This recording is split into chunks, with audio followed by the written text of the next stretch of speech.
আমাদেরকে একটু রেপিডলি আগাতে হবে। আমাদের যে সামনে টার্গেট ছিল আমরা আস্তে আস্তে সবকিছু কভার করব। আমি একটা ব্যক্তিগত সমস্যার কারণে অনেকদিন ছিলাম না, ক্যাম্পাসে ছিলাম না। তো এভাবে ফাঁকে ফাঁকে আমাদেরকে আসলে ক্লাস শুরু করতে হবে। তোমার কি জানো যে কলেজ কবে খুলবে বা এই ধরনের কোনো ইনফরমেশন আছে কিনা আপাতত? একজনে বলো। হ্যালো। না না স্যার, এরকম কিছু তথ্য আমরা এখনো জানি না। তবে স্যার এক জায়গায় দেখছি যে আগামীকাল এই ব্যাপারে ডিসিশন হতে পারে। আগামীকালকে না? জি স্যার। স্যার শিওর না কি তাহলে এরকম আমার একটা কথা, দিক। আচ্ছা ঠিক আছে, তাহলে আমার কথা তো স্পষ্ট শোনা যাচ্ছে, সবাই শুনতে পাচ্ছে। আমি শুরু করবো তাহলে। একজনের রেসপন্স করবা যে একটা ছেলে আমার সাথে দেখা করছিল, নাম যেন কি তোমাদের ব্যাচের,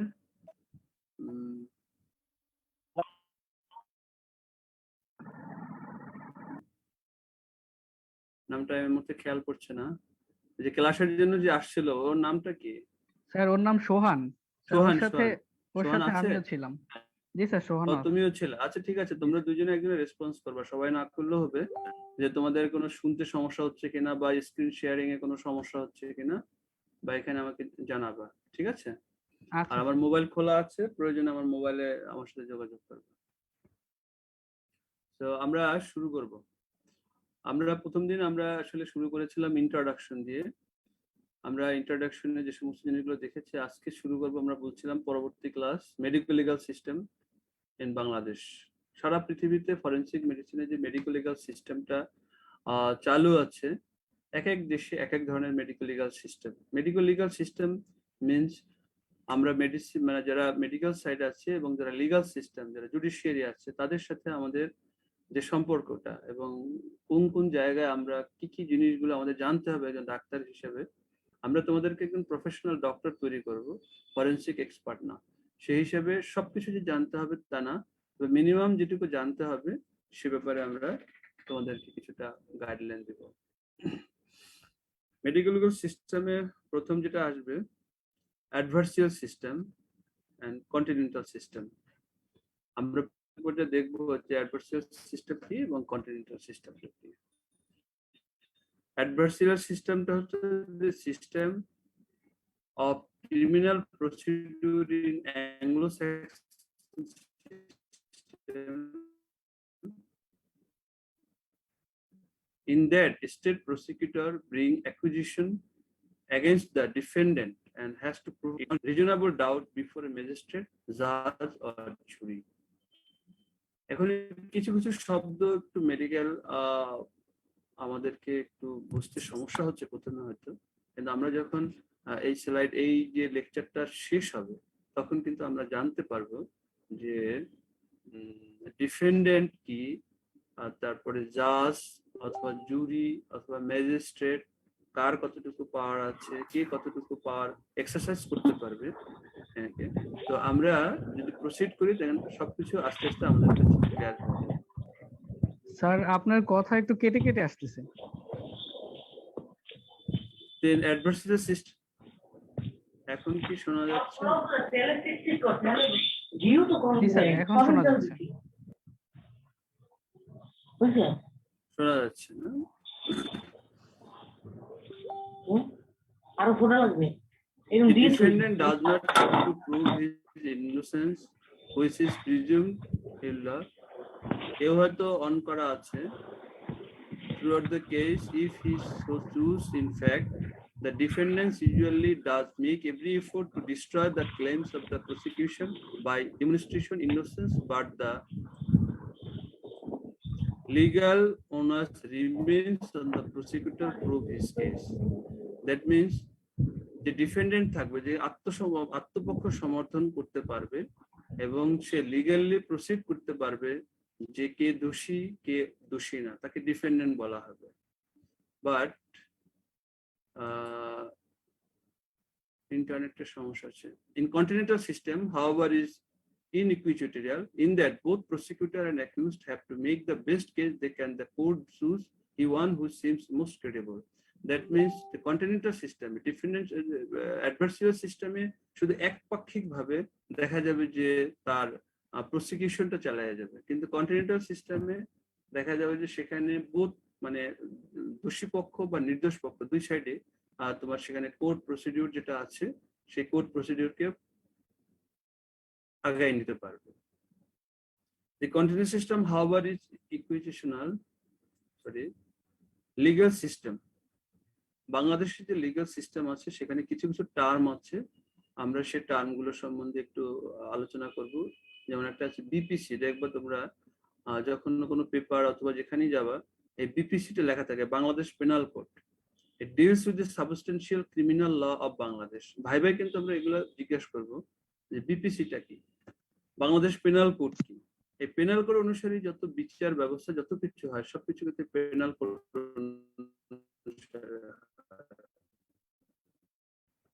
আর একটা হচ্ছে সিআরপিসি, ক্রিমিনাল প্রসিডিউর কোড।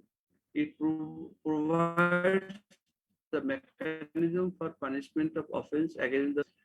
এই বিপিসি এবং সিআরপিসি এই দুইটা কিন্তু পুলিশিয়াল সিস্টেম এবং জুডিশিয়ারি সিস্টেম দুটোই খুব গুরুত্বপূর্ণ। অর্থাৎ যখন একটা মামলা তৈরি করা হবে সেখানে পেনাল কোড অনুসারে কোন মামলা কত ধারা হবে সেটা কিন্তু লেখা থাকে, এবং কোন প্রসিডিউরে সেটা হবে, কোন ধারায় সে অন্যায়টা করলো, এবং পেনাল কোড অনুসারে কোন ধারায় সেটা বিচারটা হবে সেটা কিন্তু এখান থেকে আমাদের সাংবিধানিক যে সমস্ত ল গুলো আছে এবং যে সমস্ত অ্যামেন্ডমেন্ট গুলো আছে সেগুলো এখান থেকে যারা এই ল প্র্যাকটিস করে তারা কিন্তু এই অনুসারে চলতে হয়।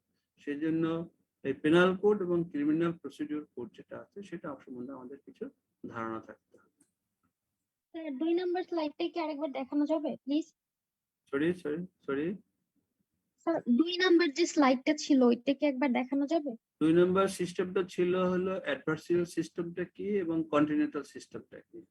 এটা দুটো সিস্টেম, এটা জাস্ট তোমাদেরকে জানতে হবে, কিন্তু এই সিস্টেম দুটোর ভিতরে কোন ডিফারেন্স এবং মৌলিক কোনো পার্থক্য কি আছে সেটা খুব জরুরি না আমাদের ক্ষেত্রে। আমরা কিন্তু আগেই বলছি যে আমরা কিন্তু হব একজন প্রফেশনাল ডক্টর, আমরা কিন্তু একজন প্রফেশনাল জুরি হব না, আমরা কিন্তু প্রফেশনাল একজন লয়ার হব না, আমরা হব একজন প্রফেশনাল ডক্টর। সেক্ষেত্রে আমাদের শুধু জানতে হবে কি কি মেডিকেল লিগাল সিস্টেম সারা বিশ্বে আছে।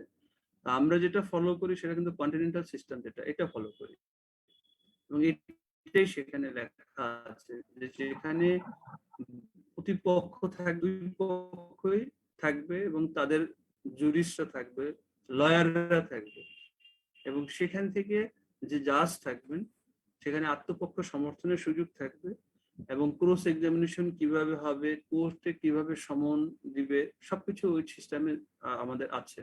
এই জন্য এটা আমরা কন্টিনেন্টাল সিস্টেমটা ফলো করি। পেনাল কোড সিআরপিসি বলা হয়েছে, duties in arresting offenders. Sorry Aslam sir, sir ক্লাসটা যদি রেকর্ডিং করতেন স্যার খুব ভালো হতো স্যার। দেখি রেকর্ডিং অ্যাকশনে অপশনটা আমি দেখতেছি, আমি কন্টিনিউ করতেছি। রেকর্ডিং অপশনে সমস্যা আছে কিছু, আমি চাইছি সবাই যেন রেগুলার থাকে আর কি এখানে, এটা হলো কথা। Okay sir. যে আমি যে টপিকগুলো নিব এই টপিকগুলো আমি ট্রাই করব যে এগুলো সব কমপ্লিট করতে, এবং তোমাদের টিউটোরিয়াল ক্লাসগুলোতে যেন এগুলো আমি কমপ্লিট করতে পারি। আর হয়তো করবো আমি যদি তোমাদের খুব মানে প্রয়োজনীয় থাকে তাহলে আমি দেব। It formulates police duties in arresting offenders, dealing with documents, etc. in investigating offences. আমি তো আগেই বলছি যে এই যে মধ্যরাতে একজন পুলিশ তোমার বাসায় গিয়ে হানা দিল, তুমি কিন্তু তাকে বলতে পারবে যে আপনি কোন ধারায় বা কোন বলে আমার এই আমার রেসিডেন্সে আপনি আসলেন। তাকে কিন্তু অবশ্যই একটা আইন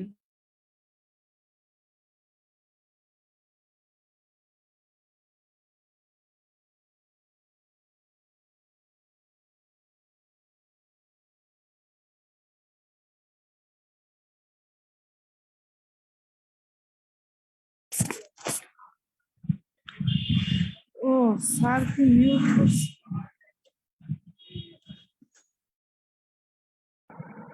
স্যার শুনতে পাচ্ছি না।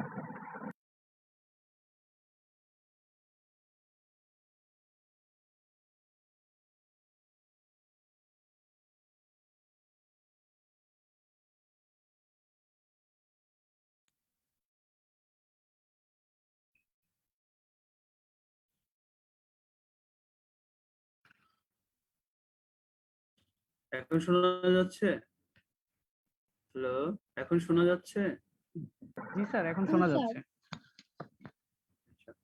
আমি কিন্তু দেখছি কালকে সিন করছে 185, কিন্তু এখন কিন্তু প্রেজেন্ট অনলি 145 দেখতেছি আমি। ঠিক আছে, তোমাদের এমনি ক্লাস হচ্ছে না, তারপরে সময় পাচ্ছি না, আর সবকিছু মিলিয়ে তারপর যদি অ্যাটেন্ডেন্স কম থাকে তাহলে কিন্তু পরবর্তী বলে সমস্যা হবে।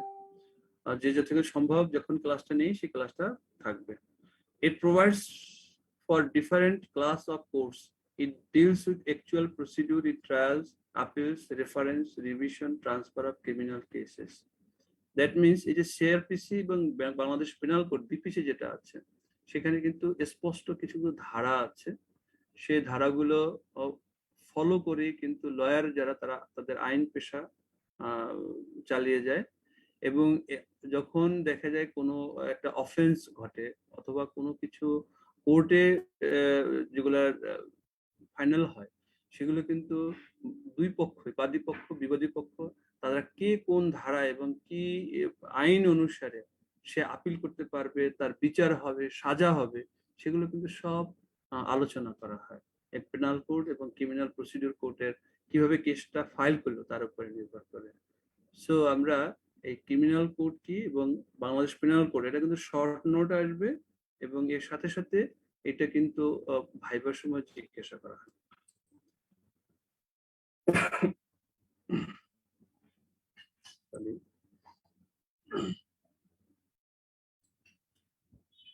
দেন এই যে দুইটা কোড আমরা বললাম, দুটো প্রসিডিউর, একটা ক্রিমিনাল প্রসিডিউর, একটা সিভিল প্রসিডিউর। আগের ক্লাসে বলেছি কিন্তু আমরা তখন একজনের জিজ্ঞাসা করছিল সিভিল ল কি ক্রিমিনাল ল। আমরা কিন্তু আজকে সেটা যাচ্ছে। Criminal law that concern offences which are considered to be against the general interest of public. Offense against a person, against a property, against a public safety, against the security of the state and others. That means criminal law হলো যদি সেই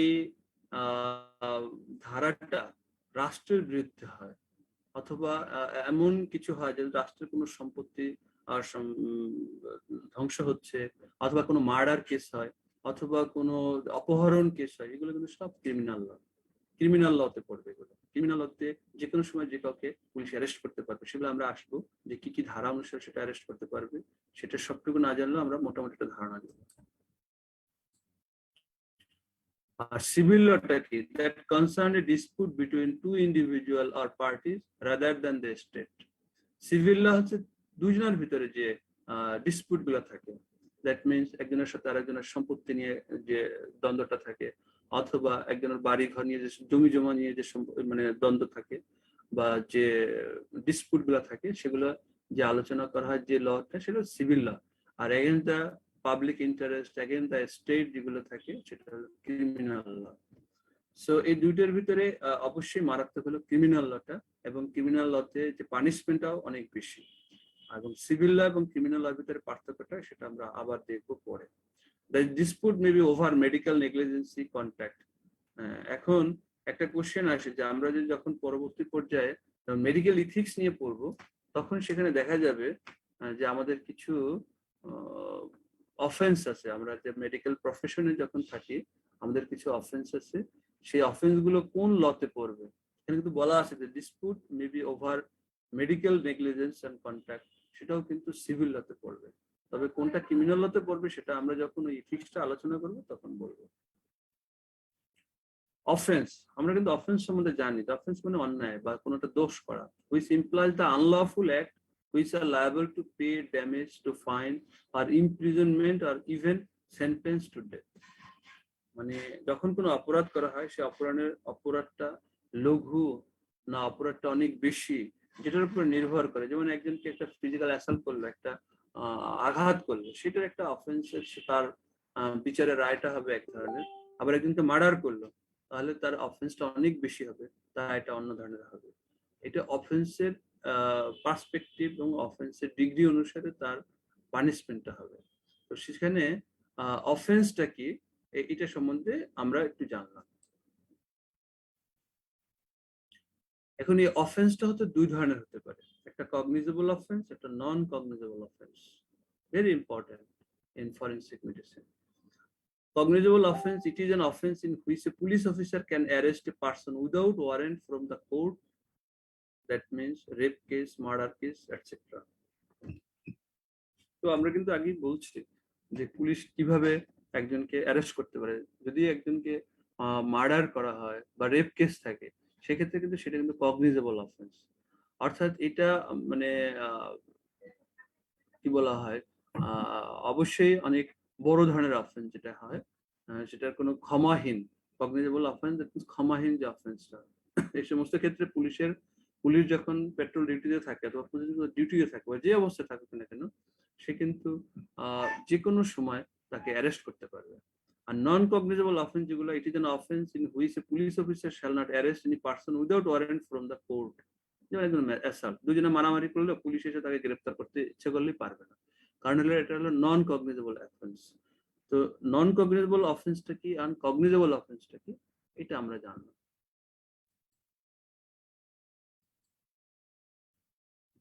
দেন warrant মানে এই যে শব্দগুলো, ছোট ছোট শব্দগুলো, এগুলো তোমাদের শর্ট নোট থাকবে। যেমন তোমাদের কোশ্চেন যখন আমরা করি, 3টা অংশ থাকে একটা কোশ্চেনের। একটা থাকে হলো প্রথম, যেটা থাকে 0.5 মার্কসের থাকে। এরকম ছোট ছোট জিনিসগুলো বলা হচ্ছে হোয়াট ইজ ওয়ারেন্ট। দেন আমরা হয়তো একটা এর সাথে বড় কোশ্চেন দিয়ে দিই 2 মার্কের, দেন আবার 1 মার্কের একটা কোশ্চেন দিয়ে দিই। তো এই ছোট কোশ্চেন গুলো কিন্তু তখন দেওয়া হয় যে ডেফিনেশন গুলো। Warrant, a written order from the legal authority regarding arrest of the accused or for forcible production in court as a witness. Warrant 2 ধরনের হতে পারে। দেখা গেছে যেটা written order from the legal authority, that means court থেকে একটা written order দেওয়া হয় যে অমুককে ধরে নিয়ে আসো, অথবা অমুককে বা অন্য একজন পার্সনকে কোর্টে অমুক দিন হাজির করতে হবে, এবং সেখানে কোর্ট লেখা আছে for ফোর্সিবল production in court as a witness. এখন এই সাক্ষ্য দেওয়ার জন্য ডাক্তারকেও কিন্তু ওয়ারেন্ট জারি করতে পারে। অর্থাৎ একজন ডাক্তারকে যখন প্রথমে সমন দেওয়া হয়, সে সমন যখন সে ফলো করে না, তখন তাকে কোর্ট ওয়ারেন্ট দেওয়া হয়। ওয়ারেন্ট মিনস তোমার কাছে পুলিশ চলে যাবে যে আপনি ওই অমুক দিন আপনাকে কোর্টে সাক্ষী দিতে হবে, তুমি সেটাও ফেল করলা, পুলিশ কিন্তু তোমাকে ধরে নিয়ে যেতে পারে। এটা হলো ওয়ারেন্ট। আর warrant case, it means a case relating to an offence punishable with death, imprisonment for life or for a term exceeding 1 year। Warrant case কোনগুলো? যেগুলো কেস ফাইল করা হয়, ওয়ারেন্ট কেস যেগুলো যে কোনো সময় তাকে গ্রেপ্তারি পরোয়ানা যেটাকে বলা হয়, বাংলায় যেটা তোমরা পেপার পত্রিকায় পড়বো যে গ্রেপ্তারি পরোয়ানা। এই গ্রেপ্তারি পরোয়ানা যে সমস্ত কেসগুলো থাকে, এগুলো যে কোনো সময় অ্যারেস্ট করে তাকে নিয়ে যেতে পারে। দেন হলো সমন case, it is a case relating to an offence punishable with imprisonment for 1 year or less than 1 year। সমন কেস, দ্যাট মিনস তোমাকে প্রথমে একটা মাইল্ড হিয়ারিং দেওয়া হয় যে আপনি অমুক দিন অমুক তারিখ কোর্টে হাজিরা হবেন, এটা হলো সমন কেস। একটা রিটেন অর্ডার দেওয়া হয় কোর্ট থেকে, সেটাকে বলা হয় সমন। কিন্তু তোমাকে ওই সময় গ্রেপ্তার করার জন্য বা তোমাকে ধরে নিয়ে যাওয়ার জন্য বলা হয় না, এটা হলো মাইল্ড হিয়ারিং। আর ওয়ারেন্টটা হলো তোমাকে একদম কোর্টে প্রডিউস করবে পুলিশ, আর এটা বাই পোস্ট তোমার কাছে চিঠিটা চলে যাবে, সমন কেসের চিঠিটা, অথবা পুলিশের মাধ্যমেও যেতে পারে।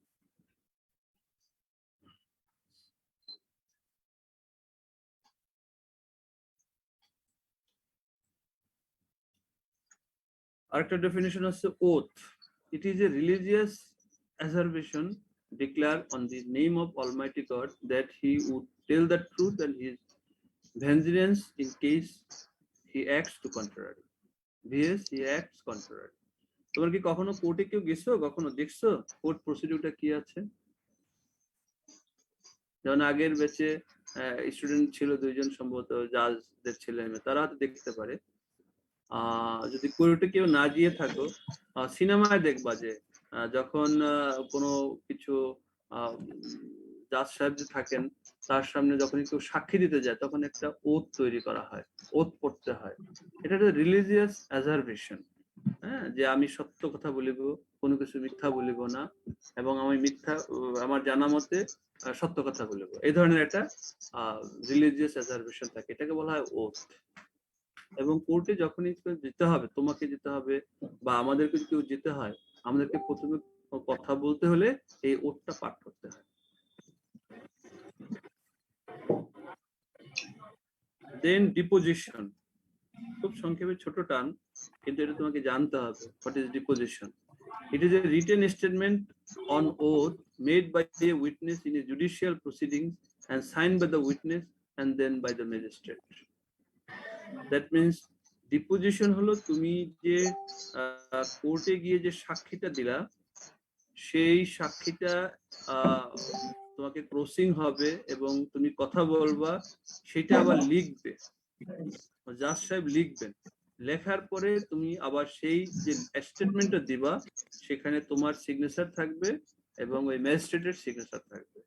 এটা হলো ডিপোজিশন বলা হয়। আর ওথ যেটা তুমি প্রথমে ডিপোজিশন দেওয়ার আগে যে শপথটা নিবা, সেটাকে বলা হয় ওথ।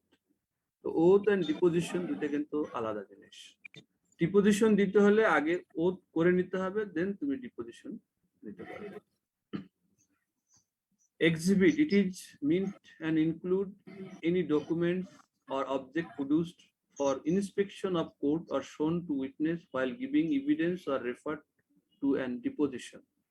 টোটাল কোর্ট প্রসিডিউরটাই হলো ডিপোজিশন। এখন এই ডিপোজিশনে তখন তুমি বিভিন্ন সাক্ষ্য প্রমাণাদি তুমি প্রডিউস করতে পারবা কোর্টের সামনে।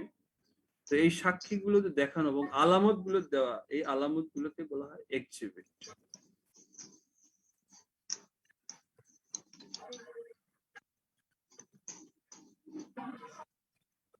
এখন সেখানে তুমি কিছু যখন আলামতটা দিবা, তুমি সেখানে কিছু ডকুমেন্ট দিতে পারবা, যেমন রিটেন ডকুমেন্টস।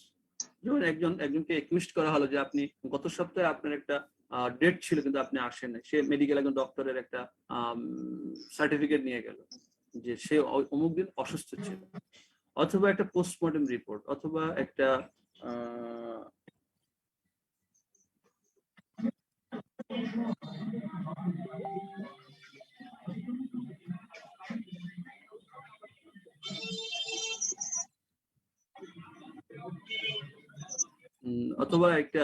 যে কোনো একটা ডকুমেন্টস নিয়ে গেল, ডকুমেন্টস নিয়ে সে দেখা গেল ডকুমেন্টসটা শো করলো।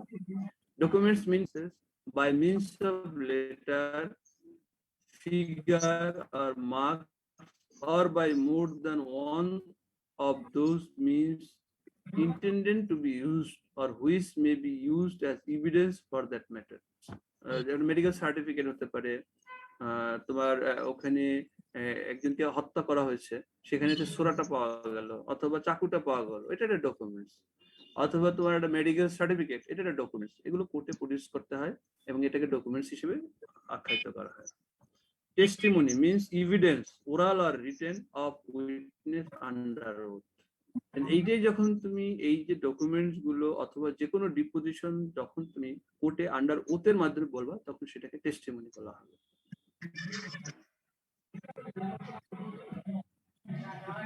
Then আসো complaint, means an allegation made orally or in written to the magistrate with a view to his taking action under criminal procedure court that some person known or unknown has committed the offense.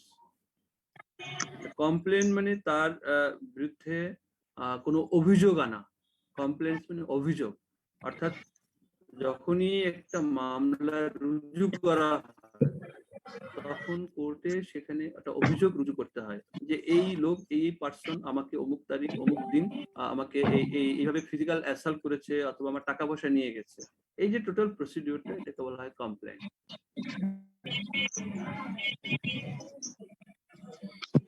Then defendant, in both civil and criminal action, the accused person is called the defendant. Accused person মানে যে দুষ্কৃতিকারী বা যার বিরুদ্ধে অভিযোগটা আনা হয়, তাকে বলা হয় ডিফেন্ডেন্ট। ভাইয়ের ভাই কিন্তু ছোট ছোট কোশ্চেন গুলো আমরা বলি, যেমন ডিফেন্ডেন্ট কি, ওথ কি। Then plaintiff, the party bringing the action in a civil case is called plaintiff, অর্থাৎ যাকে বলা হয় বিবাদী। আর এটা হলো আসামি। ডিফেন্ডেন্ট মানে আসামি, প্লেন্টিফ মানে হলো বিবাদী। স্যার প্লেনটিভ কি শুধু হচ্ছে ইয়ের ক্ষেত্রে বলা হবে, ওই সিভিল কেসের ক্ষেত্রে বলা হবে? এখানে সিভিল কেসের ক্ষেত্রে আমরা বলছি, আর এখানে যে ওটা তো ক্রিমিনাল কেসে দেখা যাচ্ছে যে সে সরাসরি প্লেন্টিভ হয়ে যাবে এক সেন্সে, কারণ হলো তার বিরুদ্ধে তো রাষ্ট্র তার বিরুদ্ধে অভিযোগ আনছে, সে তো ক্রিমিনাল, সেই হিসেবে তার বিরুদ্ধে হচ্ছে। আর প্লেন্টিভ যিনি কিন্তু ক্রিমিনাল তাকে বলা যাবে না। হ্যাঁ, তাকে ক্রিমিনাল, যার বিরুদ্ধে ক্রিমিনাল অভিযোগ আনা হবে তাকে ক্রিমিনাল হিসেবে আমরা আখ্যায়িত করবো। সে রাষ্ট্র এবং পাবলিক সেফটি এবং মার্ডার, রেপ এই ধরনের যে গুরুতর অভিযোগগুলো আনা হয়েছে, সেই জন্য তাকে ক্রিমিনাল হিসেবে আমরা বলবো। আর প্লেন্টিভ মানে হলো বিবাদী। বিবাদী মানে তোমার জমি জমা অথবা কোনো প্রপার্টি, টাকা পয়সা নিয়ে যেগুলো হয় সেগুলো নিয়ে অভিযোগ যে করে, কিন্তু তাকে তুমি প্রমাণিত না হওয়া পর্যন্ত তাকে তুমি কিন্তু অভিযুক্ত বলতে পারো না, সেজন্য এটাকে প্লেন্টিভ বলা হয়েছে। দেন আমরা কিছু জিনিস জানবো যে আমাদের দেশে যে কোড গুলো আছে, সেই কোড গুলো কি কি কোড আছে এটা সম্বন্ধে একটু জানবো। এবং এটা এক এক দেশে মোটামুটি এক এক ধরনের থাকে। তারপরে আমাদের এই সাবকন্টিনেন্টে ইন্ডিয়া, পাকিস্তান এবং আমাদের দেশ, আমরা তো ব্রিটিশ কলোনি ছিলাম, সেই হিসেবে যে তার রেমনেন্টসটা আছে, এবং আমাদের যে এভিডেন্স অ্যাক্ট আছে এবং অন্যান্য যে আইনগুলো আছে এখনো সেগুলো ব্রিটিশ আমলে 1860 সালে যে সমস্ত, 1872 সালে যে সমস্ত অ্যামেন্ডমেন্ট গুলো ব্রিটিশরা করে গেছে, এগুলো অনেক ক্ষেত্রে পরিবর্তন করা হয়নি। এবং আমাদের কোর্টের স্ট্রাকচার, আমাদের যে আইন কানুন, কোর্ট প্রসিডিউর, এখনো সেই ব্রিটিশ রেমনেন্টে আমরা ফলো করি। তো সেক্ষেত্রে আমাদের ওই ধারাটাই আছে। আমাদের দেশে কোর্ট, প্রথম কোর্ট হলো civil court, then criminal court. Criminal court গুলো আবার আমরা কিছু সাব ডিভিশনে ভাগ করি, যেমন supreme court, high court, session court, magistrate court. আমরা যদি নিচ থেকে যাই, magistrate court, session court, high court, supreme court. এই সুপ্রিম কোর্ট বলতে দেশের সর্বোচ্চ কোর্টকে বোঝায়, কিন্তু সুপ্রিম কোর্টটা দুইটা ভাগে ভাগ, একটা অ্যাপিলেট ডিভিশন এবং একটা হাই কোর্ট। আর ক্রিমিনাল কোর্ট, সিভিল কোর্ট দুইটা এমনি সব জায়গায় ভাগ করা থাকে, ডিস্ট্রিক্ট লেভেলে এবং অন্যান্য জায়গায় সবকিছু ভাগ করা থাকে। Supreme Court, the highest judicial tribunal and has the power of supervision over all courts and law declared by it. তো সেক্ষেত্রে সুপ্রিম কোর্ট হলো বাংলাদেশের সর্বোচ্চ কোর্ট, এবং এইটা বাংলাদেশের যে সমস্ত আন্ডার এর যতগুলো কোর্ট আছে সব অভিভাবক হলো সুপ্রিম কোর্ট। এবং যে কোনো ধরনের আইনি ব্যাখ্যা, যে কোনো ধরনের আইনি অভিভাবকত্ব এবং এগুলো, সেক্ষেত্রে this is the highest judicial tribunal and judicial court in Bangladesh. High Court can try any case and pass any sentence authorized by law. Supreme কোর্টের দুটো অংশ, একটা হলো হাই কোর্ট, একটা হলো অ্যাপিলেট ডিভিশন। তো হাইকোর্টের জাজরাই পরবর্তী পর্যায়ে অ্যাপিলেট ডিভিশনে সরকার মনোনীত করে। তো সুপ্রিম কোর্টের আন্ডারে এই দুটা ভাগ আছে, appellate division and high court. Supreme court and the high court act as the court of appeal only criminal cases. এবং শুধু ক্রিমিনাল কেসে দেখা যায় আপিল কেসটাই করা হয়, অন্যান্য ক্ষেত্রে কিন্তু হাইকোর্টই সমস্ত কিছু চূড়ান্ত রায় ঘোষণা করা হয়।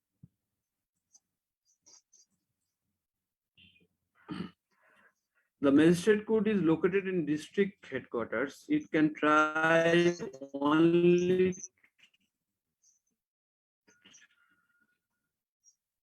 যে সমস্ত, বললাম আগে যে ক্রিমিনাল প্রসিডিউর অ্যাক্ট, যেমন স্যার কথা একটু বলা কেটে হয় কেটে বাংলাদেশ। হ্যাঁ স্যার, যদি একটু এই স্লাইডটা আরেকবার বলতেন। আচ্ছা, নেটে তো একটু সমস্যা করছে, আমি বুঝতেছি। স্যার এখন শোনা যাচ্ছে স্যার। হ্যাঁ, magistrate court is located in district headquarters. It can try only cases which have been committed to it by a magistrate, and it can pass sentence authorized by law, but a sentence of death passed by it must be confirmed by the High Court. অর্থাৎ magistrate court যেগুলো আছে district level হেডকোয়ার্টার্সে, এবং সেই magistrate কোর্টগুলো কি কি আছে সেগুলো আমরা পরে তোমাদেরকে বলবো। এবং তারা যে বিচার কার্য সম্পাদন করে, সেখানে যে সেকশন গুলো আছে 193 সিআরপিসি 193 ধারা বলে সে বিচার কার্যগুলো করে। এখানে এসে তারা বিভিন্ন ধরনের পানিশমেন্ট দিতে পারবে, কিন্তু যদি এখানে কোনো ডেথ সেন্টেন্স দেওয়া হয় সেটা অ্যাপ্রুভ অবশ্যই হাইকোর্ট থেকে হতে হবে। হাইকোর্ট থেকে অ্যাপ্রুভ না হওয়া পর্যন্ত ডিস্ট্রিক্ট লেভেলের কোনো ম্যাজিস্ট্রেট কোনো ডেথ পেনাল্টি দিতে পারবে না, এখানে সেটাই বলা হচ্ছে। এবং অন্যান্য যে সমস্ত পানিশমেন্ট গুলো আছে সেগুলো অবশ্যই তারা দিতে পারবে। তো এখানে কিন্তু একটা কথা বলা আছে, সেন্টেন্স সেন্টেন্স মানে ডেথ, শুধু ডেথ সেন্টেন্সটা তাদেরকে হাইকোর্ট থেকে অ্যাপ্রুভ করে নিতে হবে। An assistant session court can pass sentence of imprisonment up to 10 years and unlimited fine. অর্থাৎ এটা আবার সেশন কোর্ট আছে, ম্যাজিস্ট্রেট কোর্টটা আবার কয়েকটা ভাগ আছে, আমি সেই ভাগগুলো যাচ্ছি আগে। Magistrate are two types: executive magistrate and judicial magistrate. Judicial magistrate are three types. তোমরা জানো যে আমাদের দেশে জুডিশিয়াল সিস্টেমটা একটু ভাগ হয়ে গেছে। জুডিশিয়াল ম্যাজিস্ট্রেটরা শুধুমাত্র জুডিশিয়াল কার্যক্রম সম্পন্ন করবে, আর এক্সিকিউটিভ ম্যাজিস্ট্রেট যারা থাকে তারা বিভিন্ন সময় বিভিন্ন সরকারি বিভিন্ন কাজে সরকার এম্পাওয়ারমেন্ট করে তাদেরকে, যেমন ভ্রাম্যমাণ আদালত, অথবা যেমন লকডাউন গেল পথে ঘাটে বিভিন্ন সময় যে ফাইন গুলা করা হয়েছে, ওখানে কিন্তু কোনো জুডিশিয়াল ম্যাজিস্ট্রেট ছিল না, ওখানে কিন্তু সবাই এক্সিকিউটিভ ম্যাজিস্ট্রেট। এবং আরো যদি বলি, যেমন প্রশাসন ক্যাডারে যে সমস্ত সহকারী কমিশনার নিয়োগকৃত হয় আর কি, তাদেরকে কখনো কখনো এই ম্যাজিস্ট্রেসি পাওয়ার দিলে তারা এই এক্সিকিউটিভ ম্যাজিস্ট্রেট হিসেবে কাজ করতে পারে। এখন আমরা যখনই তাদেরকে বলি যে ম্যাজিস্ট্রেট, আসলে কিন্তু তা না, তারা কিন্তু অ্যাসিস্ট্যান্ট কমিশনার, সহকারী কমিশনার হিসেবে নিয়োগ পায়। এবং এটা কিন্তু তোমরাও হয়তো ভুল করতে পারো যে তারা যখনই প্রশাসন ক্যাডার দেখা যায় যে চান্স পেয়ে যায় বিসিএস এ, তাদেরকে বলা হয় তো ম্যাজিস্ট্রেট হয়েছে, আসলে কিন্তু তা না। ম্যাজিস্ট্রেট গভর্নমেন্ট যখন তাকে ম্যাজিস্ট্রেসি পাওয়ারটা দিবে তখন সে ম্যাজিস্ট্রেট হবে। এছাড়া তার পদবি হলো সহকারী কমিশনার, অ্যাসিস্ট্যান্ট কমিশনার, সে সহকারী কমিশনার হিসেবে কাজ করবে। আর জুডিশিয়াল ম্যাজিস্ট্রেট জুডিশিয়াল সার্ভিসে সরাসরি তাদের জুডিশিয়াল সিস্টেমের মাধ্যমে নিয়োগকৃত হয় এবং তারা জুডিশিয়াল কার্যক্রম সম্পন্ন করে। Judicial magistrate are three types: chief judicial magistrate, first class judicial magistrate and second class judicial magistrate. Chief judicial magistrate, first class judicial magistrate and second class magistrate. In metropolitan cities with more than 1 million population, the chief judicial magistrate and first class judicial magistrate are designated as chief metropolitan magistrate and metropolitan magistrate respectively. অর্থাৎ chief judicial magistrate and judicial magistrate যারা থাকবে তারা কিন্তু district লেভেলে, কিন্তু metropolitan যেমন বরিশালও মেট্রোপলিটনের মধ্যে আছে, তারপরে তোমার ঢাকা মেট্রোপলিটনের মধ্যে আছে, এখানে কিন্তু চিফ মেট্রোপলিটন ম্যাজিস্ট্রেট হবে, মেট্রোপলিটন ম্যাজিস্ট্রেট হবে। জুভেনাইল কোর্ট, দেন আমরা যাব আরেকটা কোর্ট আছে, মানে আমরা যে মেইন সাবডিভিশন তিনটা পেলাম, এরপরে আসছে আরেকটা কোর্ট আছে juvenile court. Juvenile court, they try offences committed by juveniles below the age of 18 years. 18 বছরের নিচে যদি কেউ কোনো অন্যায় করে সেটাকে জুভেনাইল কোর্ট বলা হয়, এবং এই জুভেনাইল কোর্টে তাদের জন্য আলাদা আলাদা বিচার ব্যবস্থা করা হয়। তোমরা হয়তো শুনে থাকবে কিছুদিন আগে বরিশালে একটা ঘটনা ঘটছিল। বরিশালের এক কোর্ট, খুব সিনিয়র একজন জাজ, 4টা বাচ্চাকে, মানে 12 বছর বয়স, ওদেরকে পানিশমেন্ট দিয়েছিল। এবং এই কারণে, যেহেতু এটা জুভেনাইল কোর্টের আন্ডারে হবে, এটা যেহেতু ওনারা করে না, এই কারণে ওনাদের অনেক ঝামেলা হয়েছে। আমি সেটা বলতে চাই না, তো এটুকু বললাম যে জুভেনাইল কোর্টটা একটু আলাদা অন্যান্য কোর্টের চেয়ে। তাদের যে আইন কানুন গুলো আছে, যারা এই আন্ডার 18 ইয়ার্স থাকে তাদের ক্ষেত্রে কিছু সংশোধন ব্যাপার থাকে, এবং সংশোধন কেন্দ্রে তাদেরকে পানিশমেন্ট বা কোনো কাজ অথবা পড়াশোনা অথবা অন্য কোনো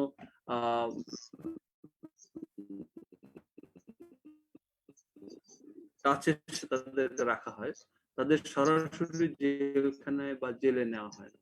আবার যখন বয়স হয়ে যায় তখন magistrate court, first class magistrate, chief judicial magistrate, first class judicial magistrate, second class judicial magistrate, যেটা আমরা আগেই বললাম। Class of imprisonment, solitary confinement.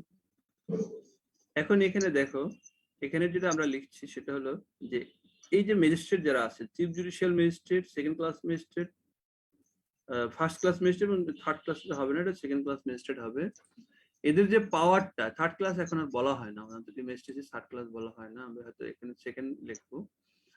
তো উনি কিন্তু 7 বছর ইমপ্রিজনমেন্ট দিতে পারবে, জেল দিতে পারবে 7 বছর, পরেরজন দিতে পারবে 3 বছর, পরেরজন দিতে পারবে 1 বছর।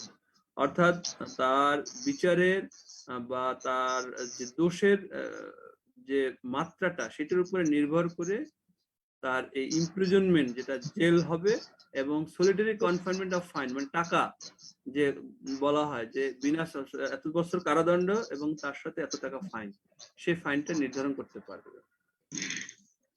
আর মেট্রোপলিটন লেভেলে যেটা ম্যাজিস্ট্রেট হবে, chief metropolitan magistrate, additional metropolitan magistrate, other metropolitan magistrate যারা থাকবে। মেট্রোপলিটন ঢাকা শহরে, তারপরে রাজশাহী শহরে, বড় বড় শহরগুলো, আমাদের বরিশালও মেট্রোপলিটন ম্যাজিস্ট্রেট আছে।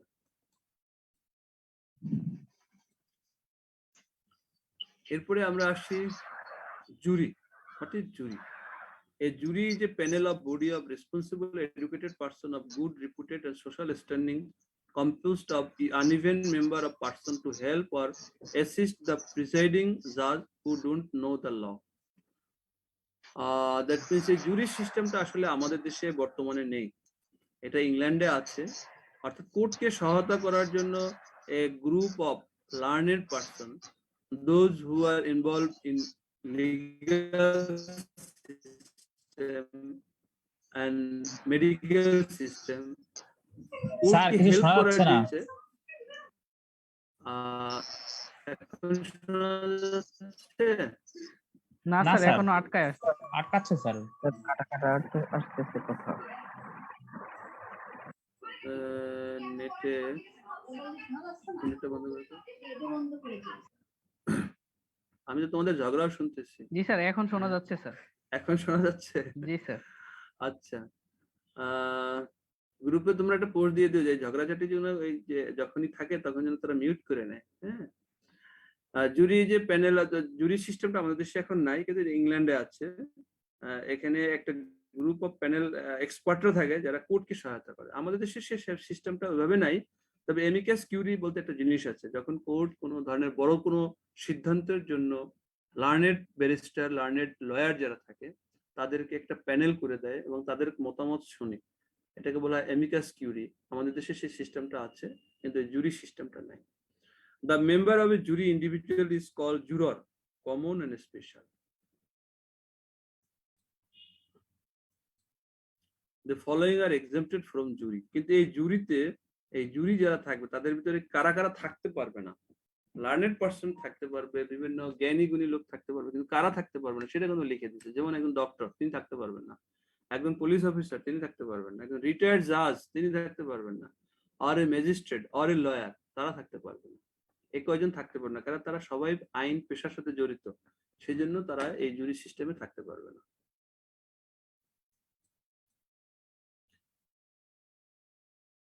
Then আসো assessor. They are randomly selected person with or without medical knowledge to assist the presiding judge in the session court. Qualification of jury and assessor: one must be 18 years of age, not more than 16 years. 60 বছরের বেশি হবে না, 18 বছরের কম হবে না। Sincere, honest and educated person of good social standing, যাদের সমাজে এবং সামাজিকভাবে তারা তাদের ব্যক্তিত্ব, তাদের শিক্ষা, তাদের আর সবকিছু দিয়ে তারা ভালো হিসেবে পরিচিত, তাদের কিনতে হবে।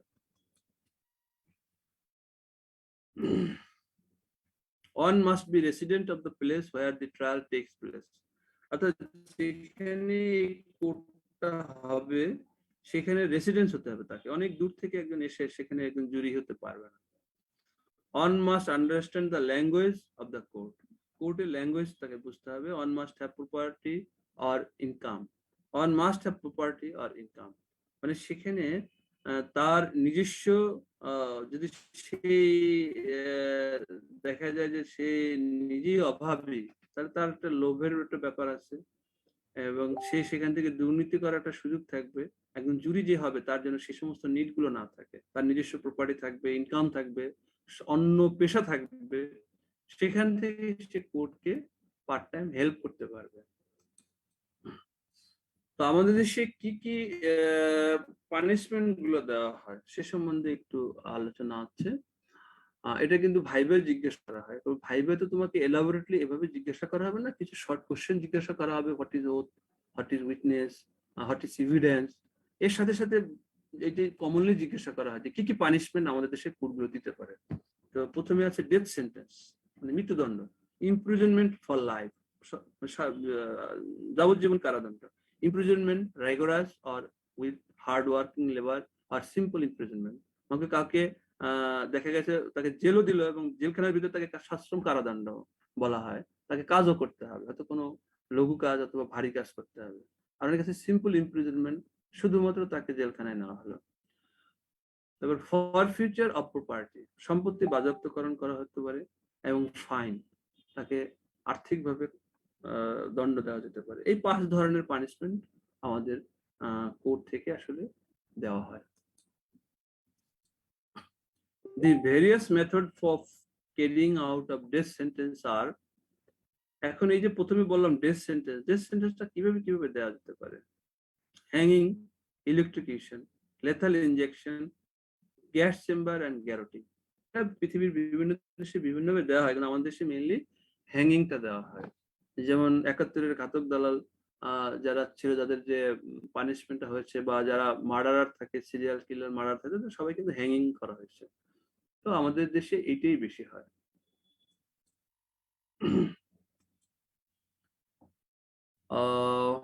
এরপরে আমরা আসতেছি আরেকটা ছোট্ট একটা টার্ম, কিন্তু খুব ইম্পর্টেন্ট, যেটা কোর্টে ডিপোজিশন বললাম। ডিপোজিশন যখন করতে যাবে তখন কোর্টে বলা হয় সাক্ষ্য প্রমাণ দিতে হবে। এই যে সাক্ষ্য প্রমাণটাকে যেটা বলে সেটাকে বলা হয় evidence. Evidence means any statement in relation to a matter of fact under inquiry or a document or something for the inspection of the court. Evidence means and includes all statement which the court permits are required to be made before it by witness in relation to matter or fact under inquiry. All documents produced for inspection of the court. Evidence টা হলো, যেমন একজন সাক্ষী দিতে আসছে, সাক্ষী দেওয়ার সময় সে বলল যে আমি অমুককে দেখেছি এতটা সময় অমুকের কাছে ঘোরাঘুরি করতেছিল, এবং কিছুক্ষণ পরে ওই লোকটা মাথায় কোপ দিছে এবং সে মারা গেছে। তাহলে এখানে কি কি সাক্ষী প্রমাণ তাকে দিতে হবে? সাক্ষী প্রমাণ দিতে হবে তার কাছে যে দাও ছিল, সেই দাওটা যদি পুলিশ কোর্টে প্রডিউস করবে জমা নিয়ে, অথবা কোনো ধরনের কোনো সাক্ষী প্রমাণ যদি থাকে, দেখা গেল একজন তার একটা চিঠি লিখছে যে তোমাকে আমি এই এই জিনিস তোমার কাছে পাই, তুমি যদি পাওনাটা না মিটাও তাহলে তোমাকে কিন্তু আমি হত্যা করবো। এই ধরনের বিভিন্ন সময় উড়ো চিঠি যায়, বিভিন্ন ধরনের যায়। অথবা এভিডেন্সটা এমন হতে পারে যে তোমার একটা ডকুমেন্টস, যে আমি অমুক দিন কোর্টে যেতে পারিনি, আমার এই মেডিকেল সার্টিফিকেট আছে। এগুলো সবই এভিডেন্সের মতো ম্যাটেরিয়ালিস্ট, অথবা যে সমস্ত সাপোর্টিং কাগজপত্রগুলো অথবা সাপোর্টিং ইনস্ট্রুমেন্ট দেওয়া হয় সেগুলোকে এভিডেন্স বলা যেতে পারে। এভিডেন্সটা কয় ধরনের হতে পারে? এভিডেন্সটা 2 ধরনের হতে পারে। একটা ওরাল, সেটা কি হতে পারে? ডাইরেক্ট এন্ড ইনডাইরেক্ট আর সার্কামস্টেন্সিয়াল। আর আরেকটা হতে পারে মেডিকেল এভিডেন্স, সেটা কি সেটা আমরা বলবো। ওরাল এভিডেন্স যেটা আছে ইজ মোর এভিডেন্স 2 ধরনের, একটা হলো ওরাল এভিডেন্স আর একটা হলো ডকুমেন্টারি এভিডেন্স। ওরাল এভিডেন্সটা হলো যে একজনের সাক্ষী দিল যে আমি অমুককে দেখেছি বন্দুক দিয়ে গুলি করছে, এটা হলো ওরাল এভিডেন্স। আর মেডিকেল মানে ডকুমেন্টারি এভিডেন্সটা হলো যে একজনের লিখিত ভাবে এভিডেন্সটা দিল। যেমন হতে পারে সে বিষ খেয়েছে, বিষ খেয়েছে। এখন সেই বিষের খাওয়ার যে কেমিক্যাল অ্যানালাইসিসের রিপোর্টটা যেটা, এটা একটা ডকুমেন্টারি এভিডেন্স। কিন্তু ডাইরেক্ট যেটা ওরাল এভিডেন্স যেটা, সেটা বলছে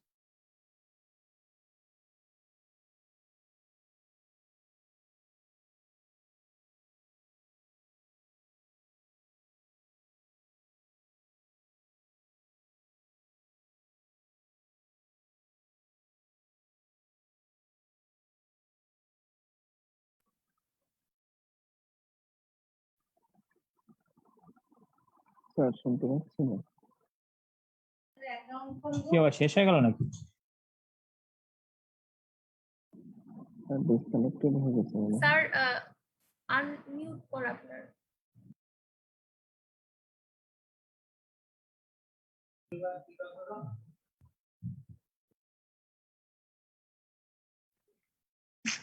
স্যারকে তো মিউট করে দেখাচ্ছে।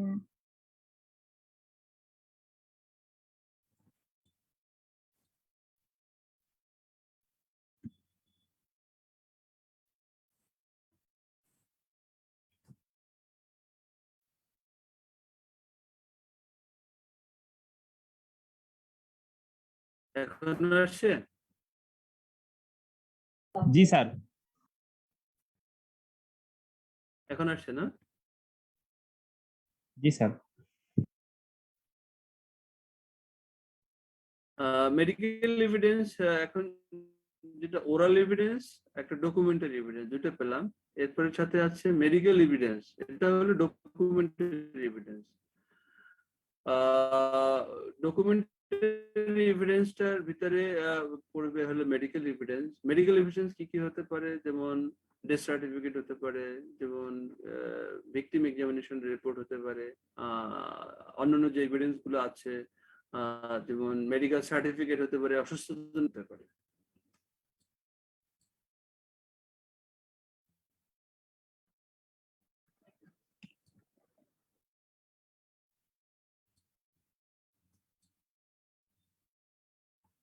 মেডিকেল ডকুমেন্টারি এভিডেন্স কি কি আছে? মেডিকেল সার্টিফিকেট আছে, হেলথ সার্টিফিকেট, ডেথ সার্টিফিকেট,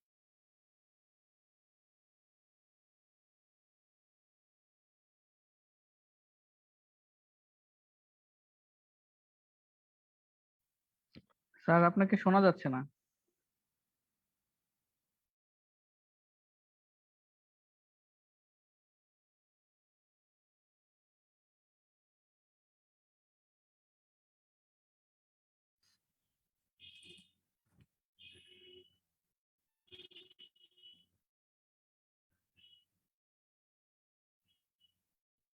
এখন শোনা যাচ্ছে? জি স্যার, শোনা যাচ্ছে। আচ্ছা, মেডিকেল ডকুমেন্টারি এভিডেন্স হচ্ছে মেডিকেল সার্টিফিকেট, যেমন health certificate, death certificate, age certificate, insanity certificate. Insanity সার্টিফিকেটটা কি বলতে পারবা? স্যার হচ্ছে পাগল। ইনসেনিটি সার্টিফিকেট হলো যে একজনের বুঝতে পারছি। পাগল বা অন্য কিছু right? পাগল না। হ্যাঁ, medical legal reports. Medical legal reports, দেখো খেয়াল করে এটা, documents prepared by a medical man in response to a requisition from the magistrate or a police officer or his guidance.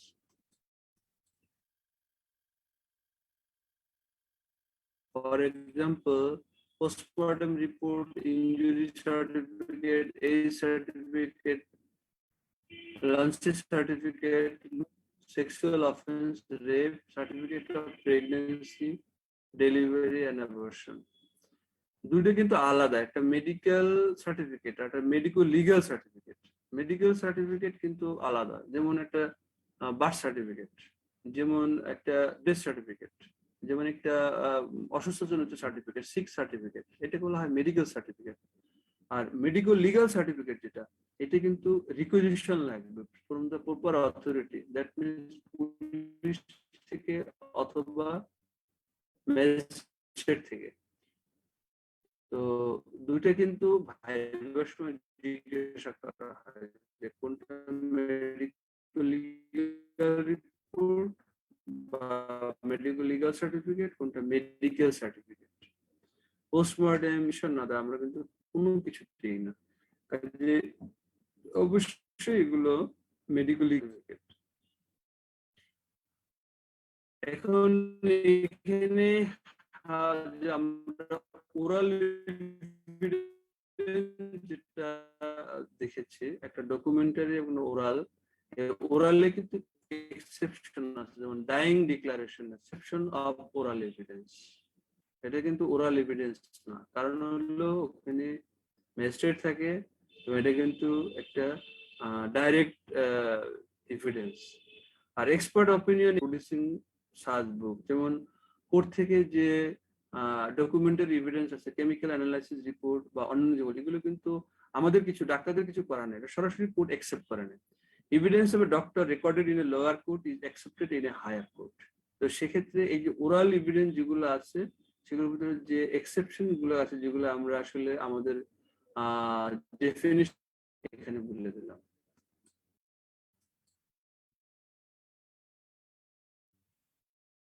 এই যে আগেই বললাম যে report of certain government scientific expert, chemical examination report, chief inspector of explosive, direct যেমন একজন বন্দুকের গুলি করছে, এখন সেখানে আমরা অ্যানালাইসিস দিয়েছি, সেখান থেকে তারা দিচ্ছে যে হ্যাঁ এখানে বন্দুকের গুলি হয়েছে, কাজে এখানে আমার দ্বিমত করার কোনো কিছু নেই, এখানে কোর্ট সরাসরি সেটা গ্রহণ করবে।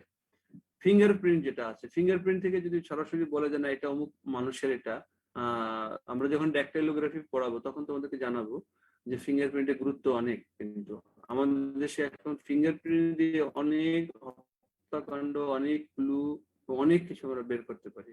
এটা আমরা যখন আইডেন্টিফিকেশন করব তখন তোমাদেরকে জানাবো।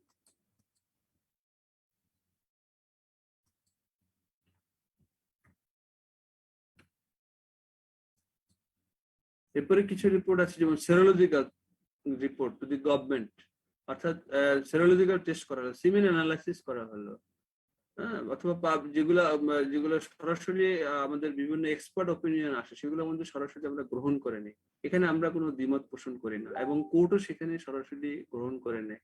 এই সমস্ত ক্ষেত্রে ওরাল এভিডেন্সের যে গুরুত্ব ডকুমেন্টারি এভিডেন্সেরও সেরকম বেশি গুরুত্ব। এখানে কিন্তু এই যে শব্দ বলা হয়েছে যে 5টা পয়েন্ট, আমরা কিন্তু প্রথমে বলছি যে ওরাল এভিডেন্সের গুরুত্ব বেশি দেন ডকুমেন্টারি এভিডেন্স, কিন্তু কিছু কিছু ডকুমেন্টারি এভিডেন্স আছে যেটা সরাসরি গভর্নমেন্ট বিভিন্ন প্রতিষ্ঠান থেকে আসে, যেগুলো আমরা বললাম যে chemical analysis report, serological report, fingerprint report, ballistic report, এগুলোর গুরুত্ব অবশ্যই ওরাল এভিডেন্সের মতোই হবে, ওরাল যে এভিডেন্সটা থাকে সেটার মতোই হবে।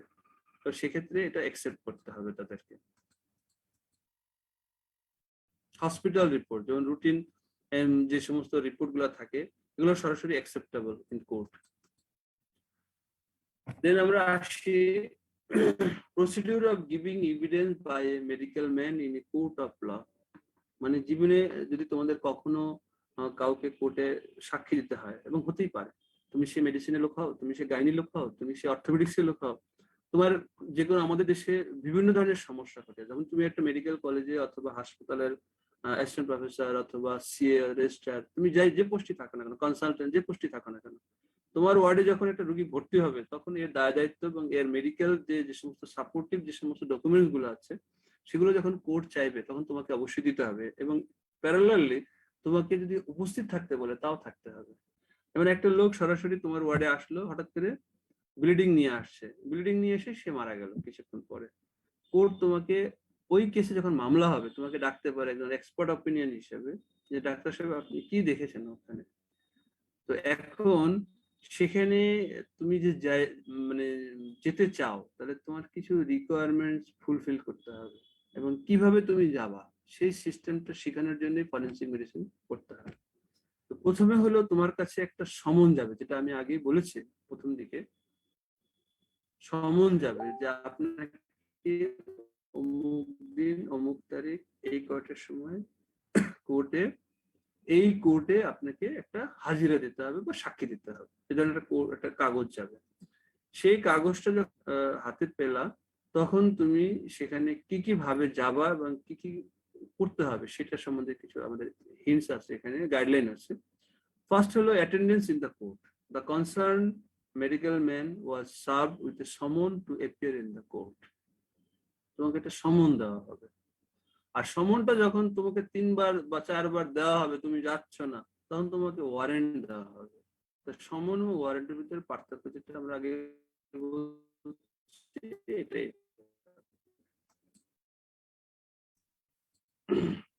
তুমি অ্যাটেন্ড করবে কোর্টে। সমনটা কি সেটা আমরা আগে বলেছি। failure to punishment for failure to attend without valid and urgent cause, তুমি কি কি কারণে তুমি সেখানে যেতে যেতে মানে অপরগতা প্রকাশ করতে হবে। Then punishment for failure to attend without valid and urgent cause, তুমি যদি দেখা গেল তুমি কোনো ভ্যালিড কজ ছাড়াই তুমি ওখানে গেলা না, তাহলে কিন্তু তোমাকে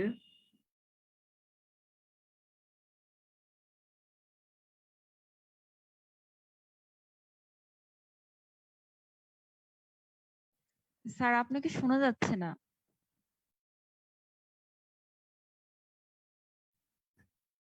এখন শোনা যাচ্ছে? জি জি স্যার স্যার, এখন এখন শোনা শোনা যাচ্ছে। যাচ্ছে। তুমি হয়তো কোর্ট তোমাকে একটা ওয়ারেন্ট দিল বা সমন দিল, তুমি ওখানে গেলে না, না গেলে তোমাকে কি করতে হবে? ড্যামেজ দিতে হবে। অর্থাৎ তুমি যে ওখানে গেলে না, তোমাকে কোর্ট যে কোনো সময় তোমাকে একটা ফাইন করতে পারে। আর ইন ক্রিমিনাল কেসে তোমাকে কোর্ট ফাইন করতে পারে, সাথে সাথে তোমাকে জেল দিয়ে দিতে পারে, কিচ্ছু করার নেই তোমার। যদি সেই কোর্ট মনে করে কোনো ভ্যালিড কারণ ছাড়া তুমি ইচ্ছাকৃতভাবে ইগনোর করলা কোর্টের আদেশকে, তোমাকে জেলও দিতে পারে সে। যে এই জিনিসটা কিন্তু জানতে হবে যে আমি ডাক্তার, আমাকে আবার জেল দিবে কোন, মানে কারা তো সাহস আছে? কোর্ট কিন্তু সবকিছু পারে, তোমাকে সেটা খেয়াল রাখতে হবে। এখন বলতে পারো আমি তো ফরেন্সিকের লোক না, আমাকে তো আর কোর্ট ডাকবে না, এইটা ভুলে যেতে হবে। তুমি যেখানে কাজ করো না কেন, যেমন মেডিসিন ওয়ার্ডে আমি জানি, আমি নাম বলবো না, মেডিসিন ওয়ার্ডের যে একজন প্রফেসর, তার সঙ্গে অ্যাসিস্ট্যান্ট প্রফেসর, রেজিস্ট্রার, সবাইকে কোর্ট একবার ডাকছিল কোন একটা পেশেন্ট মারা যাওয়ার কারণে, এবং তাদেরকে প্রতিদিন হাজিরা, মানে প্রতি সপ্তাহে একটা হাজিরার ব্যবস্থা করছিল। এবং শেষ পর্যন্ত খুব ঝামেলা হয়েছে সেটা নিয়ে বরিশাল মেডিকেল কলেজে, আমি নাম বলবো না। তো কাজে খুব দায়িত্বশীল হতে হবে যখনই তুমি ওখানে কাজ করবে। ইন ক্রিমিনাল কেসেস হতে পারে ওথ টেকিং। তুমি প্রথমে অ্যাটেন্ড করলা, অ্যাটেন্ড করার পরে তুমি গিয়ে ভিতরে বসবা। ভিতরে বসার ব্যবস্থা আছে কোর্টের ভিতরে। জাজ যেখানে বিচার কার্য সম্পাদন করে তার একজন সহকারী থাকে, যারা বলি আমরা পেশকার। এইখানে গিয়ে তুমি যে সমনটা পেলা, এই সমনের কাগজটা ওখানে দেখাতে হবে। দেখানোর পরে তোমার জন্য একজন সরকারি আইনজীবী আছেন, যাকে আমরা বলি পাবলিক প্রসিকিউটর, পিপি বলি, এবং পিপি যদি না থাকে এপিপি থাকতে পারে, অ্যাসিস্ট্যান্ট পাবলিক প্রসিকিউটর থাকতে পারে। সে তোমাকে সহায়তা করবে, তোমার যে আইনগত দিকগুলো তোমার দেখবে, এবং সে বলবে যে হ্যাঁ আপনি আসছেন, আপনি হাজিরা দেন, আমি আপনাকে কোনো সমস্যা থাকলে আমি আপনার সাথে থাকবো। সেটা তোমার সাথে ফিজিক্যালি থাকবে তা না, তুমি যদি কোনো সমস্যায় পড়ো দেন তুমি তার সহায়তা নিতে পারবে। কারণ তুমি যেখানে সাক্ষী দিতে যাবা, তখন দেখা যাবে যে অন্য পক্ষ যারা থাকে তাদের তো লয়াররা থাকে, তারা বিভিন্ন সময় তোমাকে বিব্রত করতে পারে, বিভিন্ন কোশ্চেন করতে পারে। তো সেক্ষেত্রে একজন পাবলিক প্রসিকিউটর, যেহেতু ক্রিমিনাল কেস বা অন্যান্য ক্ষেত্রেও একজন পাবলিক প্রসিকিউটর তোমার সহায়তা করবে। এরপরে তুমি ওখানে পেশকার্যে থাকবে, তাকে তুমি বললা যে আমি ডাক্তার অমুক আসছি, আমার আজকে হাজিরা আছে, এখানে লেখা আছে।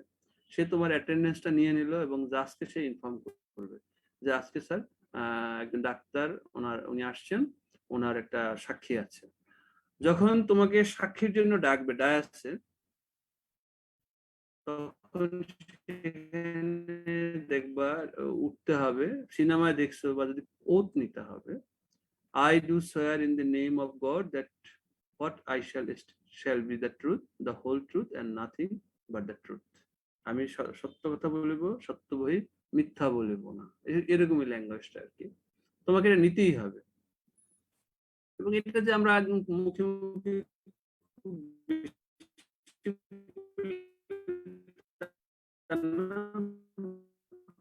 স্যার স্যার কথা আটকায় আসতেছে।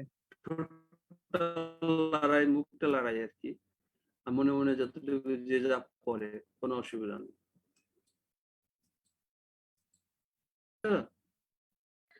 স্যার কথা বোঝা যাচ্ছে না, স্যার কথা এখন কেটে শোনা যাচ্ছে? জি স্যার, এখন শোনা যাচ্ছে।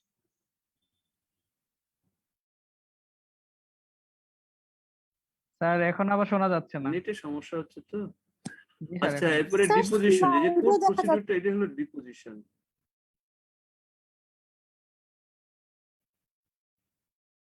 স্লাইড দেখা যাচ্ছে না? না স্যার, স্লাইড দেখা যাচ্ছে না। এখন শোনা এখন যাচ্ছে? দেখা যাচ্ছে, এখন দেখা যাচ্ছে স্যার।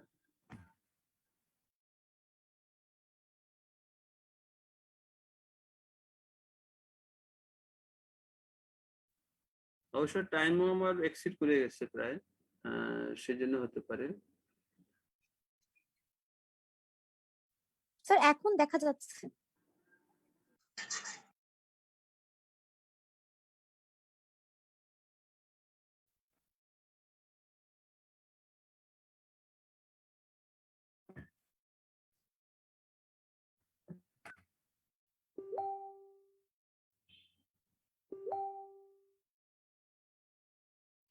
শোনা যাচ্ছে?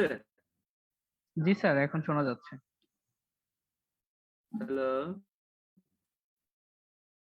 স্যার এখন শুনতে পাচ্ছি আপনাকে। আচ্ছা, আজকে আমার টাইম শিডিউল করা 10:30 পর্যন্ত, এরপর যদি কেটে যায়, আমি আগেই বলে রাখছি, তাহলে আমরা, এখন শোনা যাচ্ছে? জি স্যার, শোনা যাচ্ছে। হ্যালো? আচ্ছা, আমি আগেই বলে নিচ্ছি যে আজকে আমার টাইম শিডিউল করা 10:30 পর্যন্ত, ঠিক আছে? যদি 10:30টার সময় অফ হয়ে যায়, দেন আমরা আগামীকালকে আবার টাইম তোমাদেরকে জানিয়ে দেবো, আগামীকালকে আবার ক্লাস নেব। শুনতে পেরেছো তোমরা? জি স্যার, বুঝতে পেরেছি স্যার। হ্যালো? জি স্যার, আমরা বুঝতে পেরেছি। বুঝতে পেরেছো? আচ্ছা, আমি কন্টিনিউ করি। Okay. Deposition consists of examination in chief, cross examination, re-examination, question by the judge. Deposition, that means court procedure টা, যেটা তুমি ওথ নিলা, ওথ নেওয়ার পরে তুমি যে স্টেপ গুলো ফলো করবা, শেষ 4টা stage: examination in chief, cross examination, re-examination, question by the জাজ। Examination in chief or direct examination, this is the first examination of a witness and consists of questions put him by the lawyer for the side which has summoned him.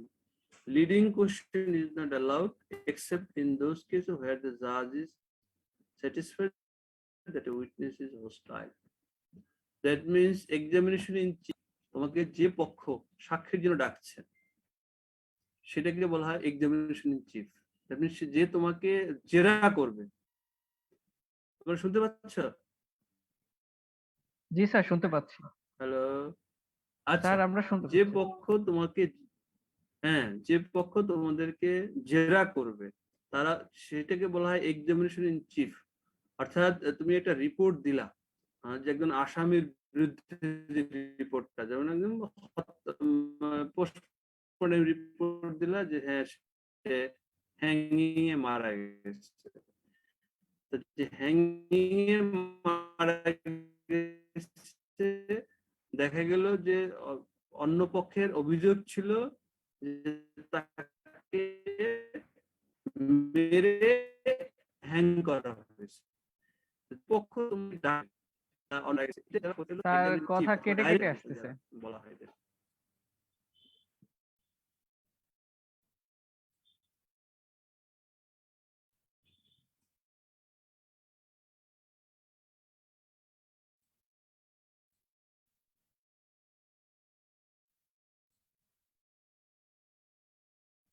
এখন না sir, কথা কেটে কেটে আসতেছে। আচ্ছা, আজকে মনে হয় নেটে খুব সমস্যা।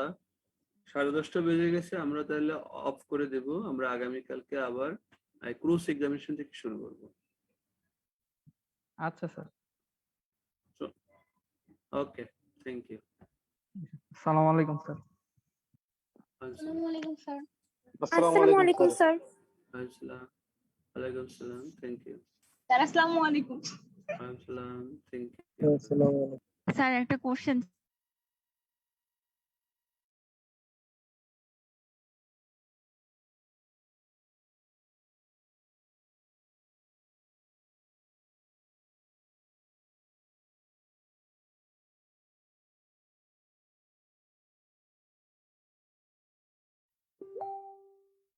স্যার